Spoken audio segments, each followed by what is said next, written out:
நீங்கள் வாழ்க்கையை கட்டும்போது என்ன வேணும்னு தேடுற அதே நேரத்தில் என்ன வேணான்றதில் நீங்கள் ரொம்ப தெளிவாக இருக்கணும். ஏன்னா நிறைய வெரைட்டி வரும் வாழ்க்கையில். நிறைய பேர் வந்து தங்களை ஆஃபர் பண்ணுவாங்க, நிறைய பேர் தங்களை வந்து என்னை ஏற்றுக்கோ அப்படின்னு நிற்பாங்க. ஆனால் உங்களுக்கு தெரியணும் எது வேண்டாம் எனக்கு, வாட் ஐ டோன்ட் நீட்.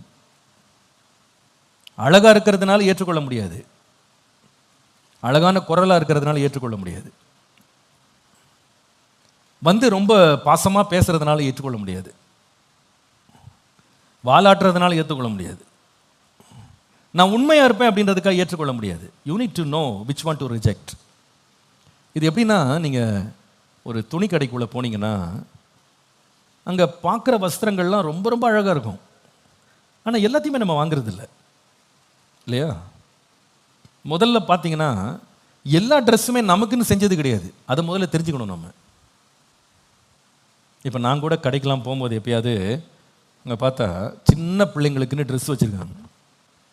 1 வயசு 2 வயசுக்கெலாம் இப்போ சூட்டெல்லாம் போட்டு ட்ரெஸ் வச்சுருக்காங்க. பார்க்கும்போது ஆசையாக தான் இருக்குது.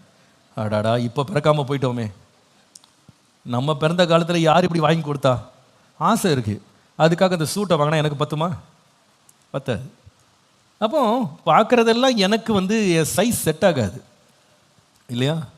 அது என்னோட வந்து பொருந்தி வராது. சரி, சைஸை மட்டுமா பார்க்குறோம், இன்னொன்னையும் பார்க்குறோம். என்ன பார்க்குறோம் அப்படின்னா விலையும் பார்க்குறோம். Can I afford this? இந்த துணியை வந்து என்னால் வந்து வாங்க முடியுமா?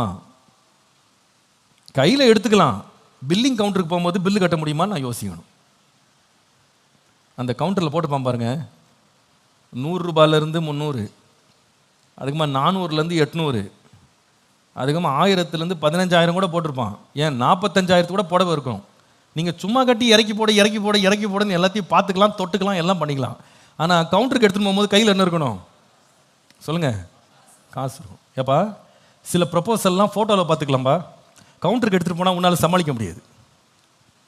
உனக்கு தெரியும் இந்த புடவைக்கு நம்மளால் தீனி போட முடியாது.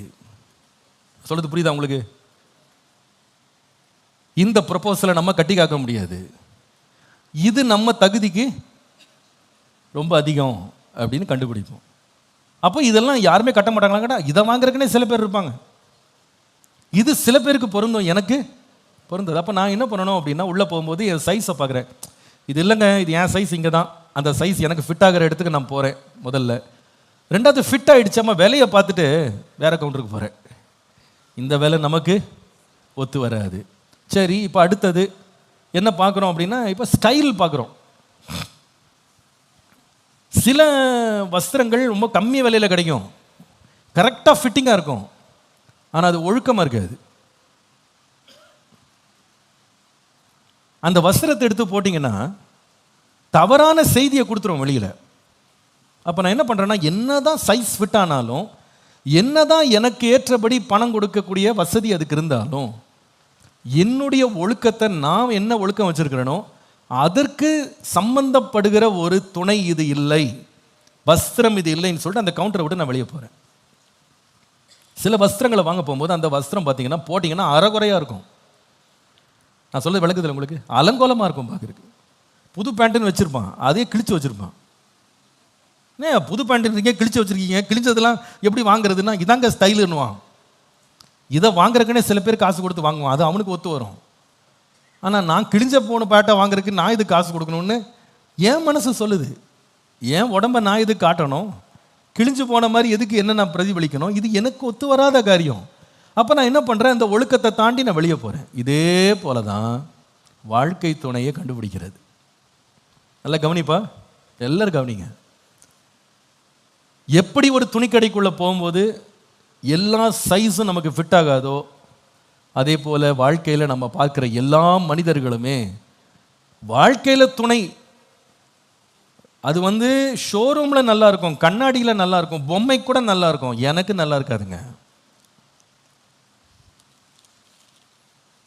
பஸ்ஸில் இருந்து பார்த்தா நல்லா தான் இருக்கும், ட்ரெயினில் பார்த்தா நல்லா தான் இருக்கும், கிளாஸ் ரூமில் பார்த்தா நல்லா இருக்கும், ரோட்டில் நின்று வேடிக்கை பார்த்தா நல்லா தான் இருக்கும். நம்மளால் போட்டுக்க முடியாது, நம்மளால் ஏற்றுக்கொள்ள முடியாது. எனக்கு என்ன வேணாம், எனக்கு என்ன பொருந்தாது அப்படின்றதுல நமக்கு வந்து கவனம் இருக்கணும். சில பேர் பார்த்துருக்கீங்களா, ஒரு கலர் பிடிச்சி போனதுனால அந்த ட்ரெஸ்ஸை வாங்கி மாட்டிக்கிட்டு உட்கார முடியாமல் எழும்ப முடியாமல் உட்காந்துருப்பாங்க. பார்த்துருக்கீங்களா? உட்காரும் போதே பயந்துக்கிட்டே உட்காருவாங்க, கிழிஞ்சிருமோன்னு. சிலரை பார்த்தீங்கன்னா கலர் பிடிச்சிருக்கு, பிராண்டு பிடிச்சிருக்கு, அல்லது ஒரு ஸ்டைல் பிடிச்சிருக்குன்னு தொலைபோலன்னு தாத்தாக்கு போட்ட மாதிரி போட்டு வருவான். அது உன் வயசுக்கு இல்லைப்பா, அது உன் சைஸுக்கு இல்லை, அது உனக்கு பொருந்தாது. நீ அளவுக்கு மிஞ்சி சின்ன பிள்ளைங்க போடுற மாதிரி அப்பா சட்டையை எடுத்து மாட்டிக்கிட்டு வர முடியாது. நீ துணையை தேடும்போது சில பேர் ஆண்டி லவ், அங்கிள் லவ்லாம் போகிறாங்க. இதை பெரிய சட்டையெல்லாம் வாங்கி போடக்கூடாது. உனக்கு எது ஃபிட் ஆகுமோ அந்த ஃபிட்டிங்கில் தான் இருக்கணும். புரியுறவங்களுக்கு புரியும்னு நினைக்கிறேன். இப்போ ஒவ்வொருத்தன் பைத்தியமாக தான் சுற்றிக்கிட்டு இருக்கான்.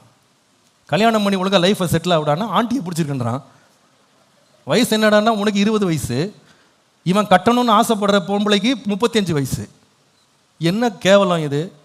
இவன் வந்து உனக்கு புரியல, புத்தி கிடையாது இவனுக்கு. இவன் துணி கடைக்கு போயிட்டு இவன் சைஸு 40னா இவன் 50 சைஸ் வாங்கி போட்டு வந்துட்டு இருக்கான். பார்க்கவே கேவலமாக இருக்கும். அது உன்னுடைய துணை கிடையாது. அது சொல்கிறது புரியுதா உங்களுக்கு? இதெல்லாம் ஃபேஷன் இன்னைக்கு புதுசாக கொண்டு வர்றாங்க பிள்ளைங்க. ஏற்ற துணை நிறைய மாடல் வரும்பா, நிறைய பேர் வருவாங்க, நிறைய வகை வகையாக வந்து நிற்கும். ஆனால் ஆதாமுக்கு தெரிஞ்சது இது என் ஏற்ற துணை இல்லை. நல்ல கவனிப்பா, நல்ல கவனி. அன்றைக்கு மாத்திரம் ஆதாம் எனக்கு கிட்டத்தட்ட ஒத்து வர்ற மாதிரி ஒரு மனுஷ குரங்க நான் கண்டுபிடிச்சிட்டேன்னு சொல்லி அந்த ஆள் பிடிச்சிருந்தாருன்னா இன்றைக்கி நம்ம இங்கே யாருமே உட்காந்துருக்க மாட்டோம். ஏன் தெரியுமா? அவனுடைய சந்ததி பெருகுவதற்கும் விஸ்தரிப்பதற்கும் ஆசீர்வதிக்கப்படுவதற்கும் தேவன் அந்த திட்டத்தை வைக்கவே இல்லை. அதன் மூலமாக இனவிருத்தி உண்டாக வாய்ப்பே கிடையாது.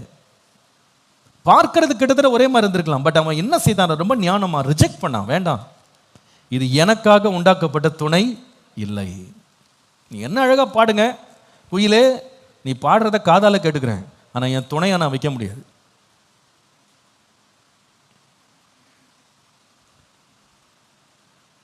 நாயே, நீ ரொம்ப உண்மை உள்ளவனா இருக்க, நான் சொல்றதெல்லாம் செஞ்சுக்கிட்டு என் கூடவே துணையா சுற்றி வரலாம். நீ மேன்ஸ் பெஸ்ட் ஃப்ரெண்டாக இருக்கலாமே தவிர என்னுடைய துணையா நீ இருக்க முடியாது. நிறைய பேர் லைஃப்பில் வந்து ஃப்ரெண்ட்ஸாக வருவாங்க. பட் எல்லா ஃப்ரெண்டும் என்னவா மாற முடியாது, துணையாக மாற முடியாது. அது வேற. சில பேர் ரொம்ப நம்மளுக்கு கம்ஃபர்டிங்காக இருப்பாங்க, ரொம்ப நம்முடைய லோன்லினஸ் தான் நமக்கு ரொம்ப ஹெல்ப் பண்ணுவாங்க. ஃபைன். நிறைய பேர் வீட்டிலலாம் நாய் பூனை நிறைய வளர்க்குறாங்க இல்லையா, லவ் பேர்ட்ஸ்ன்னு வளர்க்குறாங்க. லவ் பேர்ட்ஸை லவ் பண்ண முடியுமா? முடியாது. அது கூண்டுக்குள்ளே இருக்க வரைக்கும் நல்லது. அதை நமக்குள்ளே வைக்க முடியாது. அதை நம்ம கைக்குள்ளே வச்சு நம்மளே பக்கத்தில் வச்சுருக்கணும்னு நினச்சோன்னா அதுக்கே உயிர் போயிடும், அதையே நசுக்கிடுவோம். ஏன்னா நமக்காக உண்டாக்கப்பட்ட துணை அல்ல அது. You need to know which one to reject. பாருங்கள், பைபிளில் தெய்வ மனிதர்கள் எல்லாருமே இந்த ஞானம் பெற்றிருந்தாங்க. நிறைய ஆஃபர்ஸ் அவங்களுக்கு வந்துச்சு. ஆனால் அதில் பெரும்பகுதி எதற்காக வந்தது அப்படின்னு புரிஞ்சுக்கிட்டு இது தனக்கு தேவையில்லை அப்படின்றத அவங்க கற்றுக்கொண்டாங்க. இன்ஃபேக்ட் நீங்கள் ஆதாமே நீங்கள் பார்ப்பீங்களானா, ஆதாம் ஏவாளை ஆண்டவர் உருவாக்கி அவர்களை குடும்பமாக்குறதுக்கு முன்னால் கடந்த வாரம் நம்ம கவனிச்சோம் பாருங்கள், ஆண்டவர் ஒரு கற்பனையை கொடுத்தாரு. இந்த தோட்டத்தில் உள்ள எல்லா கனிகளையும் நீ என்ன செய்யலாம், புசிக்கலாம். ஆனால் அந்த ஒரு கனியை மாத்திரம் என்ன பண்ணக்கூடாது. அடிக்கடி யோசிப்பேன், ஏன் இப்படி ஆண்டவர் செய்தார்? பல காரணங்கள் இருக்குது அதுக்கு இன்றைக்கு நான் முக்கியப்படுத்துகிற ஒரு காரணம் என்னென்னா, God actually taught him to say no to certain things. அந்த நன்மை தீமை அறியத்தக்க கனியை தேவன் அந்த தோட்டத்திலே வைத்ததற்கான அநேக காரணங்களில் முக்கியமான காரணம் என்ன தெரியுமா? உன் வாழ்க்கையில் எல்லாத்துக்குமே நீ எஸ்ன்னு சொல்லாத, வாழ்க்கையில் நோன்னு சொல்கிறதுக்கும் சிலது இருக்கணும் அப்படின்றது தான் ஆண்டவர் வச்சாராங்க. அது திரும்ப சொல்லட்டுமா? God kept the tree of the knowledge of good and evil for man to understand and learn how to say no to certain things. எழுதுங்க அது. மனிதன் வந்து சில காரியங்களுக்கு வேண்டாம் என்று சொல்ல பழகவே ஆண்டவர் அந்த நன்மை தீமை அறியத்தக்க கனியை இந்த இடத்துல வைத்தார். பார்க்குறதெல்லாம் எஸ், பார்க்குறதெல்லாம் வேணும், பார்க்குறதெல்லாம் எனக்கு கிடைக்கும் அப்படின்னு நினச்சிட்டு இருக்கிறதுக்காக மனுஷன் ஆண்டவர் உண்டாக்கலை. தோட்டத்தில் உள்ள எல்லா கனிக்கும் எஸ் தான், ஆனால் ஒன்றுக்கு வந்து நோ நீ சொல்லி தான் ஆகணும். ஒரு தேவனுடைய பிள்ளை, நல்ல கவனிங்கப்பா, நல்ல கவனிங்க, தேவனுடைய பிள்ளை வந்து எல்லாத்துக்கும் எஸ் சொல்ல பழகக்கூடாது. You should be strong enough to say no. No, இது எனக்கு தேவையில்லை, இது எனக்கு அவசியம் இல்லை, இது எனக்கு ஒத்து வராது, இது என் துணை இல்லை, இது தேவன் எனக்காக ஏற்படுத்தினது இல்லைன்னு நிதானிக்கிற ஒரு ஞானம் நமக்கு தேவை. இன்னைக்கு நிறைய பேர் பெரிய தப்பு இதான் பண்றாங்க. பாஸ்டர் யாருமே என்கிட்ட இப்படி பேசினதே கிடையாது, அவங்க ரொம்ப அன்பா பேசுனாங்க, கொஞ்சம் பேசுனாங்க, உடனே எஸ் சொல்லிட்டேன். பாருங்க, எஸ் சொல்றது தப்பு இல்லை, ஆனா நோ சொல்ல வேண்டிய இடத்துல எஸ் சொல்லிட்டியான்னு யோசிக்கணும்.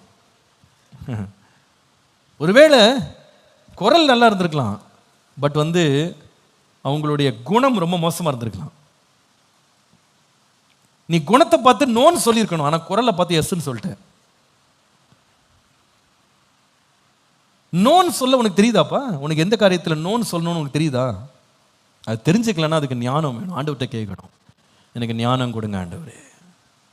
இன்னைக்கு சில பேர் பாருங்க, தங்களுக்கென்று துணைகளை தேடும்போது தங்கள் தேர்ந்தெடுக்க போகிற பெண்ணை, மகனை அவங்க எதை வச்சு பார்க்குறாங்கன்னா, வெறும் பணத்தை வச்சு தான் பார்க்குறாங்க. வெறும் பணம், பணம் தான் அடிப்படை எல்லாத்துக்கும். பணம் கரெக்டாக செட் ஆகுது, குணம் தான் ரொம்ப மோசமாக இருக்கு. சிலருக்கு படிப்பு தான் ரொம்ப முக்கியம். படிப்பு படிப்பு படிப்பு, அந்த பட்டம், அந்த பேருக்கு பின்னால் ஒரு 4 எழுத்து இருக்கு பாருங்க, அந்த 4 எழுத்துக்கு அவ்வளோ முக்கியத்துவம் கொடுக்குறாங்க. ஆனால் படிப்பு அவசியம் இல்லைன்னு நான் சொல்லலை, ஆனால் அந்த படிப்போடு சேர்த்த மற்ற பிரச்சனைகள் நம்மளை கட்டம் கட்டிடக்கூடாது. அதில் ரொம்ப கேர்ஃபுல்லாக இருக்கணும், ரொம்ப ரொம்ப ஜாக்கிரதையாக. எல்லாமே நமக்கு ஃபிட் ஆகாது. கொஞ்சம் யோசித்து பாருங்க, நீங்கள் ஒரு துணி கடைக்குள்ளே போகும்போது நீங்கள் 5000 ரூபான்னு எதிர்பார்த்த ஒரு துணி 100 ரூபாய் கொடுக்குறாங்க. 100 ரூபாய் கொடுக்குறாங்க. உங்களுக்கு பட்ஜெட் ரொம்ப செட் ஆகிடுச்சு, கலர் செட் ஆகிடுச்சு, டிசைன் பிடிச்சிருச்சு. ஆனால் என்னன்னா, உங்களுக்கு 20 வயசு, ஆனால் வச்சிருக்க ட்ரெஸ் 2 வயசு குழந்தைக்குன்னு. நீங்கள் அதை எடுத்துன்னு வருவீங்களா? என்னங்க இவ்வளோ சீப்பாக கிடைக்குது, இந்த மாதிரிலாம் ட்ரெஸ் யாருமே கொடுக்க மாட்டாங்க, இவ்வளோ மலிவு வழியாக கிடைக்கும், வாங்கிட்டு வருவீங்களா? வாங்க முடியும். என்ன தான் மலிவாக இருந்தாலும் இது எனக்கு என்ன செய்யாது, பொருந்தாது, இது எனக்கு ஃபிட் ஆகாது எனக்கு, அதனால் எனக்கு வேண்டான்னு சொல்லிட்டு வருவோம். அதே போல தான் ஆதாம் பல காரியங்களில் அநேக வசீகரமான காரியங்கள் அவனுக்கு இருந்தால் கூட அவனுக்கு ஒரு ஞானத்தை கர்த்தர் கொடுத்திருந்தார். ஏற்ற துணை இன்னும் காணப்படவில்லை. எல்லாரும் சொல்லுங்க, ஏற்ற துணை இன்னும். ஆமாம், ஆதாமுக்கே காணப்படவில்லை அப்படின்ற ஒரு காலம் இருக்குமானா எல்லாருக்கும் இருக்கும். எனக்கு என்ன துணை கிடைக்கல அப்படின்னு வருத்தப்படாதீங்க, காணப்படலைன்னு சோர்ந்து போயிடாதீங்க. முதல் மனுஷனாகி ஆதாமுக்கே அந்த ஒரு காலம் அவன் லைஃப்பில் இருக்க தான் செஞ்சுருக்கு. பிறந்த உடனே, வயதுக்கு வந்த உடனே, நீங்கள் வளர்ந்த உடனே எல்லாம் கரெக்டாக உங்களுக்கு பொருந்தி வரும் அப்படின்னு எதிர்பார்க்காதீங்க, அப்படி நடக்காது. நான் சொல்கிறது விளங்குதா உங்களுக்கு? நான் முதல்ல போய் பார்க்க போனேன், படிக்க போனேன், நான் பேர் வைக்க போனேன், நான் இந்த நிகழ்ச்சிக்கு போனேன், இந்த வேலைக்கு போனேன், எனக்கு உடனே துணை மற்றவங்களுக்குலாம் கிடைச்சிருச்சு, எனக்கு கிடைக்கல அப்படின்னா நீங்கள் மற்றவங்க இல்லைன்றதை விளங்கிக் கொள்ளுங்க. There is a period of waiting அப்படின்றத மறந்துடாதீங்க. அது ரொம்ப ரொம்ப முக்கியம். You need to know how to say no. சில காரியங்களுக்கு வேண்டாம் என்று நாம் தவிர்க்கிறதுக்கு சரியான காரணங்களை நாம் அறிந்திருக்கணும். பாருங்கள், உதாரணத்துக்கு சொல்கிறேன், ஆபிரகாமை எடுத்துக்கொள்வீர்களானா, நீங்கள் ஆதியாகமம் 14:21-23 வசனத்தில் சோதோமின் ராஜா அவனுக்கு பணத்தை கொடுத்தான். அந்த யுத்தத்தில் வந்த எல்லா விதமான பொருட்களை கொண்டு கொடுத்துட்டு ஜனத்தை எனக்கு தாரும்னு கேட்டான். ஆபிரகாமுக்கு என்ன துணிச்சல் இருந்துச்சுன்னு கேட்டால், நான் என் ஜனத்தை உன் பணத்துக்காக கொடுக்க மாட்டேன், மனுஷன் என்னை ஆசீர்வைத்தான் என்று நான் சொல்லாதபடிக்கு ஒரு சிரட்டை ஆகிலும் செருப்பின் வார ஆகிலும் எடுக்க மாட்டேன் அப்படின்னு சொல்லி நோன்னு சொல்லி ரிஜெக்ட் பண்ணார். பாருங்க, அந்த ஆஃபரை ரிஜெக்ட் பண்ணார். பணத்தை வச்செல்லாம் என்கிட்ட பேசாதீங்க அப்படின்னு. நான் திங்க் அபவுட் தாவீதை பற்றி யோசித்து பாருங்க. 1 சாமுவேல் 17ஆம் அதிகாரம் 38-39 வசனங்களை வாசிப்பீங்களான்னா, சவுல் தன்னுடைய வஸ்திரங்களை எடுத்து தாவீது கொடுத்து, என் தலைச்சீராவை போட்டுக்கப்பா, என்னுடைய ஆயுதத்தை எடுத்துக்கப்பான்னு சொல்லும்போது கிடைச்ச ஃப்ரீ ஆஃபரை உடனே தாவீது ஏற்றுக்கொள்ளலை. அவன் சொல்கிறான், எல்லாத்தையும் போட்டு பார்த்துட்டு இதில் எனக்கு பழக்கம் இல்லை, இது எனக்கு பொருந்தி வராதுன்னு சொல்லி நடந்து போயிட்டானா, அதை வச்சுட்டு போயிட்டான். எது ராஜா கொடுத்த வஸ்திரத்தையே வேண்டான்னு சொல்லிட்டு போயிட்டான். தானியேலின் புஸ்தகத்துக்கு வாங்க, அங்கே நீங்கள் தானியேல் நீங்கள் 2ஆம் அதிகாரத்துக்கு வருவீர்களானா, அங்கே ராஜா தானியேலுக்கு தன்னுடைய மேஜையிலேருந்து ஆகாரத்தை கொடுக்க ரெடியாக இருந்தார். ஆனால் கொடுக்க ரெடியாக இருக்கும்போது தானியேல் ராஜாவின் போஜனத்தினாலே தன்னை கரைப்படுத்த மாட்டேன் என்று என்ன செய்தான், தன் மனதிலே தீர்மானம் பண்ணி கொண்டான். எல்லாம் சத்தமாக சொல்லுங்க, என்ன செய்தான்? இதெல்லாம் நீங்கள் யோசித்தீங்கன்னா கிடைச்ச ஆஃபர்ஸ் தான் சின்ன ஆஃபர் கிடையாது. இது 3மே பார்த்தீங்கன்னா ராஜாக்கள் கொடுத்த ஆஃபர் தான். ஒரு இடத்துல சோதோமின் ராஜா வந்து ஆஃபர் பண்ணுறாரு, காசு கொடுக்குறேன், பணத்தை நீங்கள் மக்கள் என்கிட்ட கொடுங்க. வேண்டாங்க. சவுல் ராஜா தன்னுடைய சொந்த வஸ்திரத்தை கொடுத்தாரு, தாவீது வேண்டான்னு சொல்லிட்டாரு. தானியேலுக்கு நேபுகாத்நேச்சார் பொற்தலை என்று சொல்லப்படுகிற பொன்னான தலை தான் அவர், அவ்வளோ பெரிய ஒரு ராஜ்ய பாரம் வைத்திருந்தார். அவர் கொடுத்ததை நோன்னாரு, இது என்னை தீட்டுப்படுத்தும், எனக்கு இது வேண்டாம். பிரியமான பிள்ளைகளே, உங்களுக்கு அன்பாக சொல்கிறேன், நீங்கள் எஸ்ன்னு சொல்கிறதுக்கு பழகிறத விட எதுக்கு நோ சொல்லணும்னு நீங்கள் பழகிட்டீங்கன்னா நீங்கள் ரொம்ப ஜாக்கிரதையாக இருப்பீங்க. நீங்கள் நம்ம பிள்ளைங்களுக்கு எது பழகலை அப்படின்னு கேட்டால் நோன்னு சொல்ல தான் தெரியல. அவங்க சிரித்தாங்க, நான் சிரிச்சிட்டேன். அவங்க கேட்டாங்க, நான் கொடுத்துட்டேன். கூப்பிட்டாங்க, போயிட்டேன். இப்படி தான் இருக்காங்க. எப்படி நம்ம நோன்னு சொல்கிறது? அவங்க நம்மளை தப்பாக நினைப்பாங்க, நம்மளை குறைவாக பேசிடுவாங்க. எப்படி நம்ம இதை ரிஜெக்ட் பண்ணுறது? இன்றைக்கி ஆண்டவர்கிட்ட ஞானம் கேளுங்க. ஆண்டவரே, please give me the discernment to know what I don't need. எனக்கு எது தேவையில்லை அப்படின்றத புரிந்து கொள்கிற ஒரு ஞானத்தை எனக்கு நீங்கள் தாங்க. ராஜாவாகவே இருந்தால் கூட அந்த ராஜாவினுடைய போஜனத்தின் மேல் ஆசை வைக்காமல் என்னை தீட்டுப்படுத்தாமல் நான் காத்துக்கொள்ளணும் அப்படின்றத எனக்கு ஜாக்கிரதை எனக்கு தாங்க. ஒரு ஆமேன்னு சொல்லுங்கள். அது ரொம்ப ரொம்ப பெரிய ஞானம். இது வந்து தேவ கிருபையில் நீங்கள் பெற்றுக்கொள்ளணும். சில பேர் ரேண்டமாக எதை கொடுத்தாலும் நோன்னுவாங்க. அதை பற்றி நான் பேசலை. எதை காமிச்சாலும் அவங்களுக்கு நோ. அவங்களுக்கு வந்து ஆண்டவராக வந்து விழா எலும்பை எடுத்து இன்னொரு ஏவலை உண்டாக்குனா தான் அவங்களுக்கு கல்யாணம் நடக்கும். இந்த மாதிரி ஆட்களை பற்றி நான் பேசலை. நான் பேசுகிறது நம்முடைய அடிப்படைகளில் தேவன் நமக்கு கொடுத்த ஞானத்தில், தேவன் நமக்கு கொடுத்த வசன வெளிச்சத்தில், நமக்கு தேவன் வந்து எப்படி கண்டுபிடிக்கணும்னு சொல்லி கொடுத்த ஞானத்தை வைத்துக்கொண்டு நாம் எதை வேண்டாம் என்று அறிகிற ஒரு நிதானம் நமக்கு தேவை. நிதானம். இன்றைக்கி சில பேர் இந்த பாட்டில் தான் நிறைய காம்ப்ரமைஸ் பண்ணுறாங்க. பரவாயில்லைங்க, பரவாயில்லைங்க, அதில் என்னங்க இருக்குது, பரவாயில்ல. இன்றைக்கி சில பிள்ளைங்க என்கிட்டே வந்து சொல்கிறாங்க, பாஸ்டர் நான் வந்து இதை பார்க்குறேன், இது தேவசித்த மாதிரி தான் தெரியுது, கொஞ்சம் விசாரித்து பார்த்தா ஆமாம் சொல்லுவாங்க, ஏதாவது கெட்ட பழக்கங்கள் இருக்காங்க. ஒரே ஒரு சின்ன பழக்கம் மாத்திரம் தான் பாஸ்டர் இருக்கிறேன். என்ன பழக்கம்? ஒரு சைட்டாக பான் பராக் போடுவாங்க எப்பயாவது ஒரு முறை அப்படின்வாங்க. எப்பயாவது ஒரு முறை ஃப்ரெண்ட்ஸோடு இருக்கும்போது அவர் வந்து பார்ட்டியில் வந்து குடிப்பார், அவ்வளோதான். மற்றபடி அவர் வந்து ரொம்ப அக்கேஷ்னல் ட்ரிங்கர், டெய்லி குடிக்க மாட்டார், எப்பயாவது ஒரு முறை அப்படி குடிப்பார். அதனால் அது பரவாயில்ல, அதெல்லாம் நம்ம போக போக அவர் சொல்லிட்டாரு, நீ வந்து என்னோட நீ பழகி நான் வந்து உன்னை கல்யாணம்லாம் பண்ணிட்டேன்னா இதெல்லாம் விட்டுருவேன். இப்போ கல்யாணம் பண்ணாமல் தனியாக இருக்கிறதுனால தான் நான் இப்போ என்ன பண்ணுறேன், குடிக்கிறேன். உன்னை கல்யாணம் பண்ணிட்டேன்னா என்ன பண்ணுவேன், குடியெல்லாம் விட்டுருவேன். அதனால் இவங்களுக்கு ஃபுல்லாக இப்போ ஆத்மா பாரம் ஆகிப்போச்சு. என்ன ஆத்மா பாரம்னா, இப்படி ஒரு கெட்டு போகிற ஆத்மாவை நம்ம வந்து எப்படியாவது ஆதாயப்படுத்தி நாம் வந்து அதுக்கு ஒரு வாழ்க்கை கொடுத்து நாம் அவங்கள வந்து பரலோகம் கொண்டு போய் சேர்க்கணும்னு. கடைசியில் முதல்ல பரலோகம் போகிறது இவங்கள தான் இருப்பாங்க. ஏன்னா படுற பாடில் உபத்திரவத்தில் மனம் நொந்து போய் சீக்கிரமாகவே ஹார்ட் அட்டாக் வந்துடும் இதுக்கு. ஏன்னா இந்த ஆத்மாதாய பணியெல்லாம் அந்த ஆத்மா போகிறது நரகத்துக்கு போகிறது போயிட்டு தான் இருக்குது, இது போய் சீக்கிரமாக போய் சேர்ந்துருது. இந்த மாதிரி நீங்கள்லாம் போய் துணையை தேடக்கூடாது. You should know when to say no. when to say no. அழகாக இருக்குன்றதுக்காக உடனே போய் நம்ம பின்னாடி போய் ஆசையாக இருக்கணும்னு அவசியம் கிடையாது. நீ நிறைய பேருக்கு இந்த அழகு ஒன்றே போதும். எத்தனை அழகான மிருகங்கள் இருக்குங்க. நம்ம போய் நம்ம இந்த மிருக காட்சி சாலைகள்லாம் பார்க்கும்போது அதனுடைய கலர்ஸ்லாம் பார்க்கும்போது அவ்வளோ அட்ராக்டிவாக இருக்குது இல்லையா, அவ்வளோ அட்ராக்டிவாக இருக்குது, கண்ணை ஒற்றி கொள்ளலாம் போல் இருக்குது. அந்த அளவுக்கு அவ்வளோ கார்ஜியஸான கலர்ஸ் இருக்குது. அதெல்லாம் போயிட்டு நம்ம என்ன பண்ணுறோம், அதிகபட்சம் ஃபோட்டோ எடுத்துக்கலாம், அதிகபட்சம் செல்ஃபி எடுத்துக்கலாம்.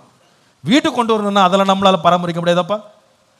யார் வச்சது கட்டிக்காகுது, யாரெல்லாம் க்ளீன் பண்ணுறது உட்காந்து, அதெல்லாம் நமக்கு ஒத்து வரவே வராது. அது அங்கே பார்த்தோமா, என்ஜாய் பண்ணோமா, சிரித்தோமா, அந்த நேரம் ஜாலியாக இருந்தோமா, எழும்பி போயிட்டே இருக்கணும்.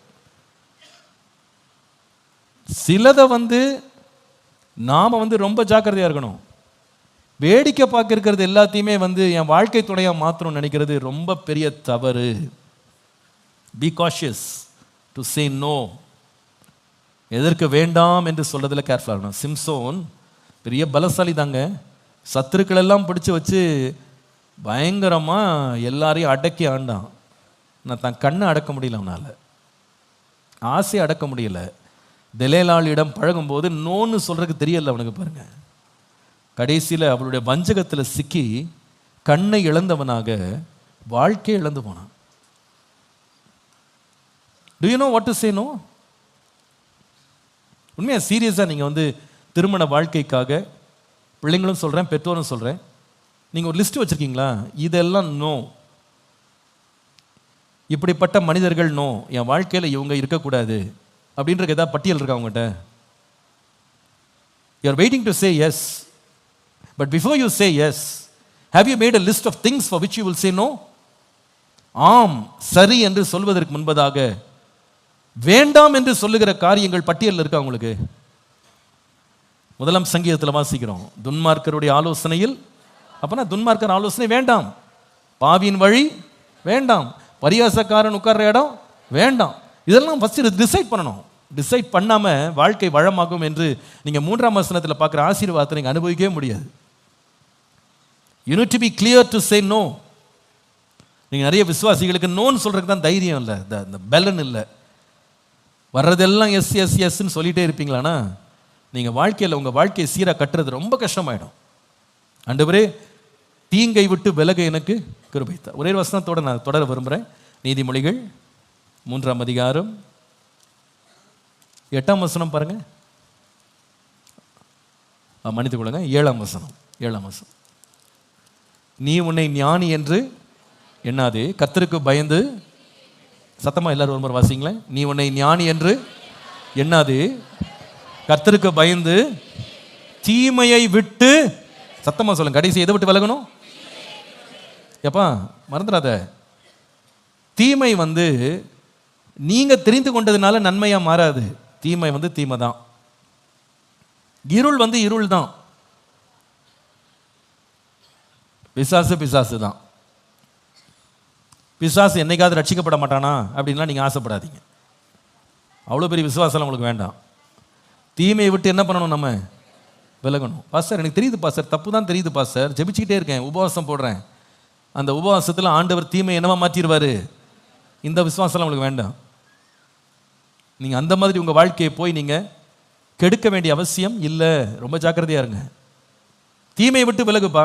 இருளுக்கும் வெளிச்சத்துக்கும் சம்பந்தம் ஏது? விசுவாசிக்கும் அவிசுவாசிக்கும் சம்பந்தம் ஏது? தேவனுடைய ஆலயத்துக்கும் விக்கிரகத்துக்கும் இசைவேது. அவர்களை விட்டு பிரிஞ்சு வாங்கன்னு சொல்லியிருக்கு. நீங்கள் தயவுசெய்து இதில் தெளிவாக இருங்க. Before you say yes, be clear what you have said no for. எதற்கெல்லாம் நான் நோ சொல்லிட்டு இதுக்கு எஸ் சொல்கிறேன் அப்படின்றத ஒரு முறை நிதானிங்க. நம்ம நிதானிக்கல அப்படின்னா நம்ம சொன்ன எஸ்ஸுக்காக நம்ம ரொம்ப நாள் ரொம்ப வருத்தப்படுவோம்.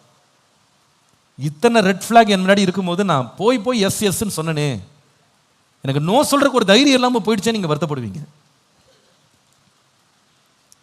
ஆண்டவரே எது எனக்கு வேண்டாம், தீமையை வெறுக்கிறதுக்கு எனக்கு ஞானத்தை எனக்கு தாங்கன்னு சொல்லி கர்த்தர்ட்ட கிருபை கேளுங்க. கிருபை கேளுங்க. கிவ் மீ தட் போல்ட்னஸ், எனக்கு ஒரு தைரியத்தை தாங்க. நான் இதை பார்க்கும்போது இது வேண்டாம் என்று நான் ஒதுங்கி ஓடுறதுக்கு எனக்கு கிருபை தாங்க. பாருங்க, அன்னைக்கு மோசே மாத்திரம் அவன் வளர்ற வயசுல போர்த்திபார் வீட்டில் அவனுடைய மனைவி அவளுக்கு காட்டின எல்லா ஆசைகளையும் அவன் எஸ்ன்னு சொல்லியிருந்தான்னு வச்சுடுங்களேன். அவன் 120 வயதுல அவன் ஒரு தேவனுடைய மனுஷனாக போய் தன் மரணத்தை சந்திக்க வாய்ப்பே இல்லை. 80 வயதுல 6 லட்சம் புருஷருக்கும் அதிகமான மக்களை அவன் கானான் தேசத்துக்கு கொண்டு போகிற தேவ திட்டத்தை நிறைவேற்றுவது என்பது வாய்ப்பே இல்லை. அவன் 40 வருஷம் இல்லை 80 வருஷம் ஆனாலும் அனித்தியமான பாவ சந்தோஷங்களே தான் ஒழுண்டிருந்திருப்பானே தவிர தேவ திட்டத்தை அவன் வாழ்க்கையில் நிறைவேற்றியிருக்க மாட்டான். ஆனால் அன்னைக்கு ஒரு தீர்மானம் எடுத்தான், I will say no, I will say no. மோசைக்கு நான் மாற்றி சொல்றேன், மோசைக்கு எகிப்தில் பாவ சந்தோஷங்களை அனுபவிக்கிறதுக்கு ஒரு வாய்ப்பு கிடைச்சது. அவன் சொன்னான் நோ, இதற்கு வேண்டாம். யோசேப்புக்கு போர்த்திபாருக்கு நோன்னு சொல்றதுக்கு ஒரு தைரியம் அவனுக்கு இருந்தது. அதில் விளைவு என்னன்னு சொன்னா, எகிப்து தேசம் அனைத்துக்கும் ராஜனாகவும் கர்த்தனாகவும் தகப்பனாகவும் கர்த்தரவனை உயர்த்துகிற மிகப்பெரிய ரட்சகனாகிய பொசிஷனை கர்த்தரவனை என்ன பண்ணாரு? உயர்த்தினார். ரொம்ப தாழ்மையாக சொல்றேன், வாலிப பருவத்தில் இந்த காலத்தில் கர்த்தர் உங்களுக்கு முன்பாக கொண்டு வர்ற சில தவறான காரியங்களுக்கு நீங்க நோ சொல்ல பழகிட்டீங்கன்னா கர்த்தர் உங்களுக்கு ஆசீர்வாதத்துக்கு எஸ்ன்னு ஒரு நாள் சொல்லுவார். அல்லேலூயா. இன்றைக்கு பாவ பழக்கங்களுக்கும் சிற்றின்பங்களுக்கும் பாவ சந்தோஷங்களுக்கு நீங்க எஸ் சொல்லிட்டீங்க அப்படின்னா தேவன் உங்களுக்காய் வைத்திருக்கிற உன்னத திட்டங்களுக்கு நோன்னு ஆண்டு சொல்லிடுவார். ஆண்டவரே எனக்கு நோ சொல்றதுக்கு எனக்கு கிருபை. வலது கையை உயர்த்தி சொல்லுங்க, ஆண்டவரே தீமையை பார்த்து விலகி ஓட எனக்கு கிருபை தாரும். சொல்லுங்க, தீமையை விட்டு விலக எனக்கு கிருபை தாங்க. ஹல்லேலூயா. பார்க்குறதெல்லாம் ஆசைப்பட்டேன், பார்க்குறதெல்லாம் தெரிந்து கொண்டேன், பார்க்குறதெல்லாம் என்னை வழி நடத்திட்டு போகுதுன்னு தயவு செய்து மயங்கி விடாதீங்க. Stand strong. ஆண்டவர் ஆதாமுக்கு அவன் தனிமையாக இருப்பது நல்லதில்லை, ஏற்ற துணை உண்டாக்குவேன்னு சொன்ன அடுத்த நிமிஷமே அவனுக்கு ஆண்டவர் ஒரு ஏற்ற துணையை உண்டாக்கி இருக்கலாம். But God wanted him to be sure what you will say no for. நீ சரியான துணையை கண்டுபிடிப்பதற்கு முன்பதாக எதை வேண்டாம் என்பதை முதல்ல தீர்மானித்துக்கொள். அதனால தான் ஆதாம் என்ன பிரச்சனை வந்தாலும் கடைசி வரைக்கும் தன் கட்டின மனைவியை விட்டுட்டு திரும்ப நான் பேர் வைத்த மிருகங்களுக்கு நான் போறேன்னு போகவே இல்லை. அவர் கடைசி வரைக்கும் மனைவியோட தான் இருந்தார். Because he already said no to all these things. இவங்க எல்லாவற்றுக்கும் நோன்னு சொன்னதுனால அவள் வாழ்க்கையில் பிசகுதலே இல்லை, அவன் வாழ்க்கையில் வழி மாறுதலே கிடையாது. First you should learn, have the wisdom to reject proposals that is not aligned with God. தேவனோடும் நாம வாழ்கிற விசுவாச வாழ்க்கைக்கும் சம்பந்தம் இல்லாத வைகளை வேண்டாம் என்று தவிர்க்கிற ஞானத்தை கர்த்தர் நமக்கு தர வேண்டும். ஒரு ஆமென் சொல்லுங்கள்.